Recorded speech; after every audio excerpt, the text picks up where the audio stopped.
Kabanata 1. Samantha Clifford Herrera POV. Sigurado ka bang lilipat ka ng school? I heard na ibang klase daw ang school na yun. Sambit ng babae habang pinapantayan nito ang lakad ng kaibigan. Lumipat kasi ito ng ibang school dahil sa kagustuhan ng lolo nito. Hindi naman niya ito matanggihan dahil ayaw niya itong mabaygo. Saka pangarap niya rin makapasok rito dahil maganda at sikat pa ito sa lahat. Gabi na nang makarating ako. Damson University, basa ko sa taas ng napakalaking gate. Nakita naman ako ng guard at agad ako nitong nilapitan. Pangalan po ma'am. Magalang nitong sambit. Samantha Clifford Herrera, ikli kong tugon. Kinuha naman nito ang hawak nitong paper para i-check kung totoo. Makalipas ng years ay pinapasok na niya ako. Welcome PO ma'am sa Damson University, ngising sambit nito. Nang makapasok ako ay tiningnan ko ang kabuuan ng university. Malawak ang pasilyo at maraming mga puno na nasa gilid. Nabali ng tingin ko sa isang puno nang may makita akong anino ng isang lalaki. Ngunit isinawalang bahala ko na lang iyon dahil kailangan kong makarating agad sa loob. Kinaumagahan ay nandito na ako sa loob ng office ng principal para kunin kung anong room ng papasokan ko. Welcome to Damson School University, ngising sambit nito. Bigla tuloy akong nakaramdam ng takot dahil sa ngising ipinukol nito sa akin ng dean office. Pati na rin ang guard na sumalobong sa akin kagabi ay nakangisi rin ito. At hindi pa iyon may anino rin akong nakita sa banda ng puno. Bakit parang ang weird nila? Habang naglalakad ako ay maraming mapanuring mata ang nakatingin sa akin. Pinasadahan nila ako ng tingin mula ulo hanggang paa. Kindly introduce yourself MS, sambit ng babaeng mataba. Nakasalamin ito habang ang suot nito ay fitted na palda na hanggang sa kanyang tuhod. I'm Samantha Clifford Herrera, mahinhin kong sambit. Ngunit nagsitawanan lamang ang mga ito sabay gaya ng isang lalaki ang sinabi ko. Quiet. Sigaw ng babae. Maganda siya maputi. Bigla naman natahimik ang mga ito. Kung hindi ako nagkakamali ay baka president ang katayuan nito rito.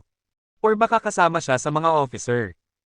Okay, you can take your set sa tabi ni MS Carlota, turong sambit nito sa babaeng naka-headband. Hi, I'm Clea Hernandez, ngiting sambit nito. Ngumiti naman ako rito sa kayumopo. Kiring, kiring, kiring, hudyat na break time na. Haste sa wakas makakapag-lunch na ako, rinig kong tura ng babaeng katabi ko. Kantin tayo, alok nito sa akin. Tatanggi na sana ako nang bigla nitong hilahin ang kamay ko. Kaya no choice kundi sumama. Ang takaw mo talaga kahit kailan dong senador. Biglang sambit ng babae habang papalapit ito sa amin. Samantha right. Biglang sambit nito. Napakunot noon na lang ako dahil ngayon ko lang ito nakilala. At papaanong alam niya ang pangalan ko. So very weird. Nice to meet you MS. Herrera, I'm Vanessa Corazon, ngiting sambit nito sabay lahad nito ng kamay. I heard na bumalik na do ang may-ari ng school university nato, mahinang bulong ng tatlong babae. Oo. Saka alam niyo ba na maraming namamatay sa tuwing binabanggit ang pangalan ng namatay niyang girlfriend, sambit ng pangalawang babae. Bigla tuloy ako na curious kaya maiiging nakinig sa kanila. Naniwala ka naman. Natatawang sambit ng babae. Nakita ko naman kung paano sumimangot ang babae dahil sa inasal ang kaibigan nito. Hilary, Hilary, Hilary, natatawang sambit ng babae. Bakit hindi pa ako namamatay? Mataray na sambit nito na ikinatawa ng isa pang babae. Uto-uto ka talaga Sandra, tawang sambit ng dalawang babae sa kainiwan ng babaeng kasama nila. Dahil sa curious ako ay nilapitan ko ang babaeng tinawag nilang Sandra. Hi MS, nakangiti kong sambit. Pwedeng magtanong. Walang alinlangan kong turan. By the way, ako nga pala si Samantha Clifford Herrera. Kaka-transfer ko lang dito hehe. I'm Sandra Grazola, ngiting tipid nito. Nga pala ano pala yung itatanong mo? Sambit nito sa mahinang boses. Ano kasi, itatanong ko na sana yung paulit-ulit na.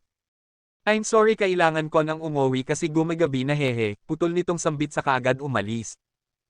Kita ko ang takot na parang bang may ginawang napakalaking kasalanan. Mabilis itong naglakad papunta sa direksyon ng kotseng nakaparada. Pinagmasdan ko ang paligid. Ang kaninang maingay, at maraming estudyante ay bigla na lang nawala. Tika ano bang years ngayon? Napamura na lang ako saka mabilis tinahak ang malawak na pasilyo papunta sa boarding house.